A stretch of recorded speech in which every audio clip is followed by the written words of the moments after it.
నేను సాధారణంగా శృంగగిరి జగద్గురువులు ఏది చెబితే అది శాసనంగా భావిస్తాను. మనకి సూర్య సిద్ధాంతము, దృక్సిద్ధాంతము అని ఉన్నాయి. దృక్సిద్ధాంతం పాటించే వాళ్ళు ఒకరోజు చేసుకుంటున్నారు, సూర్య సిద్ధాంతం పాటించేటువంటి వాళ్ళు ఒకరోజు.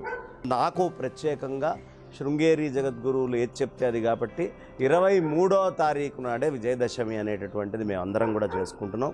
కానీ శృంగేరిలో మళ్ళీ అందరికీ 23 అని చెప్పి శృంగేరిలో ప్రత్యేకంగా 24వ తారీఖు విశేషంగా చేయడం అవుతుంది. కారణము అది కర్ణాటక సింహాసన ప్రతిష్టాపనాచార్య, ఒక సింహాసనాన్ని ప్రతిష్ఠ చేసినటువంటి అద్భుతమైనటువంటి పీఠము.